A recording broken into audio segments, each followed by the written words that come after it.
بالله من الشيطان الرجيم. بسم الله الرحمن الرحيم. وإذ قال ربك للملائكة إني جاعل في الأرض خليفة قالوا أتجعل فيها من يفسد فيها ويسفك الدماء ونحن نسبح بحمدك ونقدس لك قال إني أعلم ما لا تعلمون وعلم آدم الأسماء كلها ثم عرضهم على الملائكة فقال أنبئوني بأسماء هؤلاء إن كنتم صادقين. صدق اللہ العظیم. ترجمہ. اور اے نبی اس وقت کا تذکرہ سناؤ جب تمہارے پروردگار نے فرشتوں سے کہا کہ میں زمین میں ایک خلیفہ بنانے والا ہوں.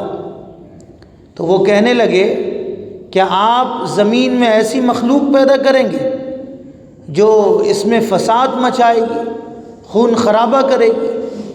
حالانکہ ہم آپ کی تسبیح اور حمد و تقدیس میں لگے ہوئے ہیں. اللہ نے کہا کہ میں وہ باتیں جانتا ہوں جو تم نہیں جانتے. حضرت آدم کو اللہ نے سارے نام سکھا دیے، پھر ان کو فرشتوں کے سامنے پیش کیا اور ان سے کہا کہ اگر تم سچے ہو تو مجھے ان چیزوں کے نام تو بتلاؤ. اللہ رب العزت اپنے بندوں پر کتنا مہربان ہے. اپنے بندوں کو بنانے سے پہلے فرشتوں کے سامنے ہماری تعریف کروا رہا ہے. ہمارے مقام اور ہمارے مرتبے کو اللہ بیان کرا رہا ہے.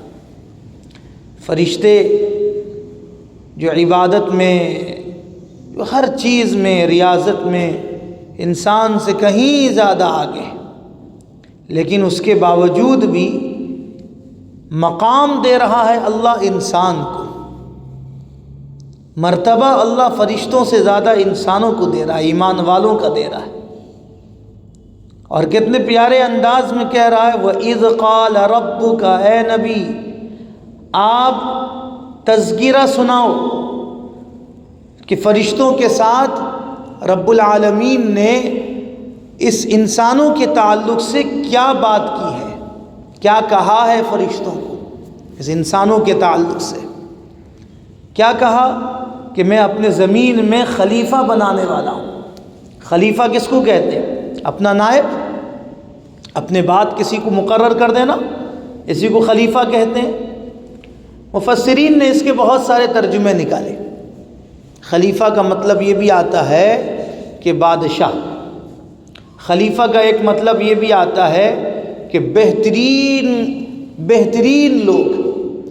تو مفسرین نے، سارے مفسرین کا جمع مل کر ایک ہی بات ہوا کہ خلیفہ کا مطلب جو ہے نائب. تو اللہ کا نائب بننا کوئی اتنا آسان نہیں ہے. اللہ کسی کو اپنا نائب بنا دے تو کوئی آسان بات تھوڑی نہ ہے. تو اللہ رب العزت جو ہے اس آیت کریمہ کے اندر انسان کو اپنا نائب بنا رہے ہیں. اور پھر انسانوں میں بھی کس انسان کو؟ سارے انسانوں کو نہیں. یا ایھا الناس کا لفظ یہاں پر نہیں آیا.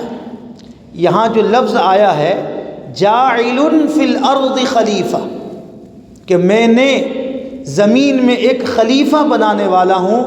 تو وہ کہنے لگے اللہ تو آپ جس کو خلیفہ بنانے والے ہیں، ہم تو دیکھ رہے ہیں کہ انسان آپ جس کو پیدا کرنے والے، ان سے پہلے جناتوں کا حال ہمارے نظروں کے سامنے ہے کہ جنات جو ہے خون خرابہ ایسی کرتے ہیں کہ وہ خون خرابہ کرتے کرتے ایک دوسرے کو ہلاک کر ڈال رہے ہیں.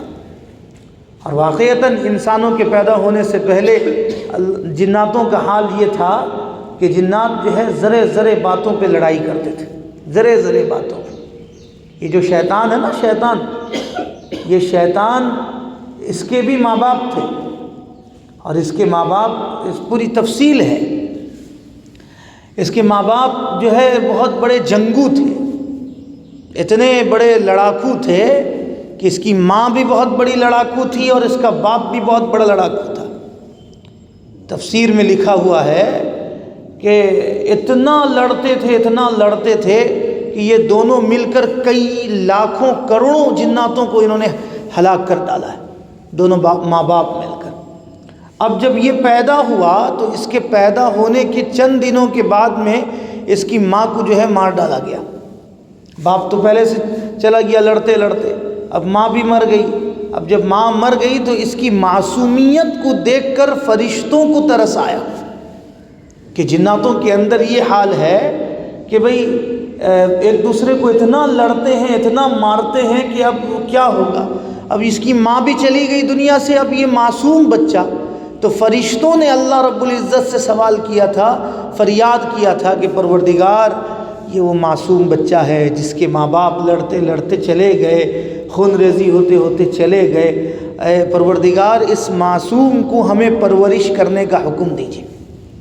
تو فرشتوں نے اسے جو ہے پرورش کی، اور جب پرورش کیا تو فرشتوں کی پرورش کیسی ہوگی؟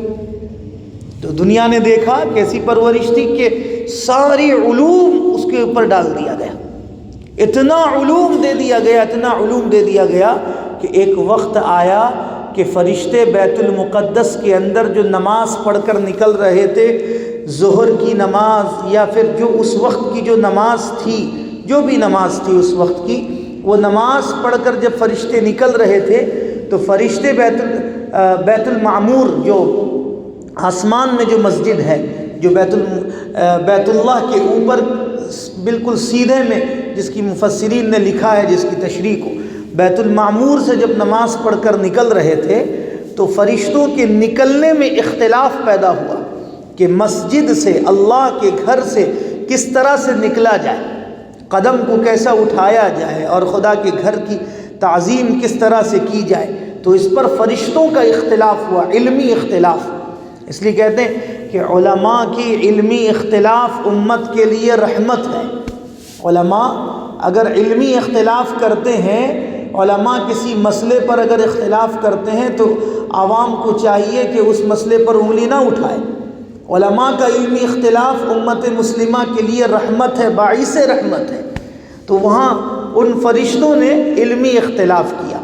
جب علمی اختلاف کیے تو آپس میں تکرار ہوئی کہ اس نے کہا ایسا، اس نے کہا ایسا، اس نے کہا ایسا۔ تو سارے فرشتوں نے متفق ہو کر کہا کہ بھئی ان کے پاس چلتے ہیں۔ کون؟ جو اس وقت پورے انسانوں کا دشمن بنا ہوا ہے، اللہ اکبر، اس کے پاس چلتے ہیں، وہ ہمارے مسئلے کو ٹھیک کریں گے۔ سکھائے انہوں نے، اور ایسا علم حاصل کر لیا اس نے کہ فرشتے جا کر اس سے علم حاصل کر رہے ہیں، اس سے علم سیکھ رہے ہیں۔ اور پھر کیا ہوا؟ تو جب گئے تو اس نے ایک جملے میں بات ختم کر دیا، ایک ہی جملے میں کہا کہ خدا کے گھر کے اندر داخل ہو تو سیدھے پیر سے داخل ہو، اور جب باہر نکلو تو باہر نکلتے وقت میں تمہارا طریقہ یہ ہے کہ بائیں پیر کو پہلے باہر نکالو پھر دائیں پیر کو نکالو۔ تو اس نے ایک ہی جملے میں بات کو ختم کر دیا۔ تو یہاں بولنے کا اصل مقصد یہ ہے کہ اللہ رب العزت جو ہے اپنے خلیفہ انسانوں کو جب مقرر کیے تو فرشتوں نے اعتراض کی کہ اللہ ہم کیا تیری تسبیح کے لیے، حمد و تقدیس کے لیے نہیں ہیں؟ تو اللہ رب العزت نے کہا کہ وہ تو ہو تم، لیکن جس بات کا علم مجھے ہے اس بات کا علم تمہیں نہیں ہے۔ تو پھر اللہ نے کیا کیا؟ حضرت آدم علیہ السلام کو فرشتوں کے سامنے لا کر کھڑا کیا۔ کھڑا کرنے کے بعد کیا کہا کہ اے میرے آدم، اے بنی آدم، آپ اس علوم کو ان کے سامنے ظاہر کیجیے۔ اللہ نے حضرت آدم علیہ السلام کو دنیا کی ہر زبان کا علم اللہ نے دے دیا۔ ایک تفسیر کے اندر تو یہ بات آئی ہوئی ہے، دوسری بات یہ آئی ہے کہ اللہ نے حضرت آدم علیہ السلام کے اندر، دنیا کے اندر جتنے بھی مخلوق ہیں، نباتات، جمادات، جتنے بھی مخلوق ہیں، ان تمام مخلوق کے اندر جو قابلیت ہے، جو کوالٹی ہے، ان تمام کا علم اللہ نے حضرت آدم کو دے دیا۔ تیسری بات تفسیر میں کے اندر یہ بات آئی ہے کہ اللہ نے حضرت آدم علیہ السلام کو اپنی صفاتی نام، جو اب تک فرشتوں کو معلوم نہیں تھا، جو اب تک فرشتوں کے علم نہیں تھا، اللہ نے اپنی صفاتی نام حضرت آدم علیہ السلام کو دے دیا۔ تو جب حضرت آدم علیہ السلام کو اللہ نے اپنے صفاتی نام دیا تو حضرت آدم علیہ السلام نے اپنی زبان سے جب اس علم کا علوم ظاہر کیا تو فرشتے دنگ رہ گئے کہ اللہ اکبر، ہم تو فرشتے، ہم تو سوچ رہے تھے کہ ہم ہی سب سے زیادہ ذکر کرنے والے، ہم ہی سب سے زیادہ جو ہے اللہ کی عبادت کرنے والے۔ اور واقعیت تفسیر میں آیا ہے کہ فرشتوں کی ایک ایسی تعداد جو ان گنت تعداد ہے جن کو اللہ نے بنایا ہے، تو جب سے اللہ نے ان کو بنایا ہے وہ تب سے جو ہے تکبیر میں ہی کھڑے ہیں، یعنی قیام میں کھڑے ہیں اللہ اکبر کر کے اور اللہ کی ذکر کر رہے ہیں۔ اور کچھ فرشتوں کی تعداد جن کی ان گنت ہے، اللہ نے ان کو بنایا ہے وہ رکوع میں ہی ہیں، اور تعداد ایک ایسی ہے جو سجدے میں ہے، جو قیام میں ہے، جو قاعدے میں ہے، یعنی ہمیشہ اللہ کے ذکر میں مشغول ہے وہ۔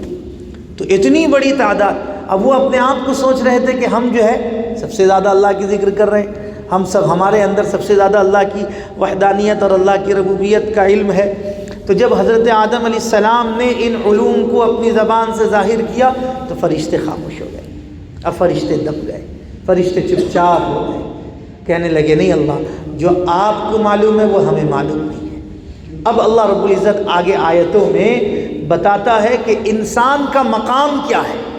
حضرت آدم علیہ السلام کو سامنے لا کر، فرشتوں کے سامنے لا کر، پھر وہ سجدے کا تذکرہ آگے آیتوں میں آ رہا ہے۔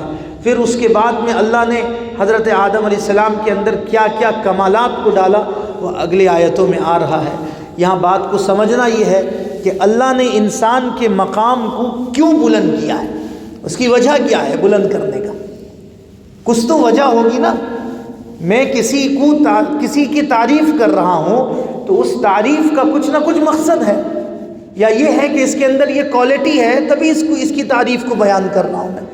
تو اللہ رب العزت انسانوں کے اندر کی کوالٹی کو فرشتوں کے سامنے بیان کر کے امت مسلمہ کو یہ سمجھا رہے ہیں کہ میرے بندو، تمہارے اندر یہ قابلیت ہے، تم نے اپنی قابلیت کو بھلا بیٹھے ہو، اپنی قابلیت کو سمجھو، اپنی قابلیت کو سمجھ کر اپنی زندگی کو اس راہ پر گزارنے کی کوشش کرو۔ اللہ رب العزت مجھے بھی اور آپ کو بھی کہنے سے زیادہ عمل کی توفیق عطا فرما دے۔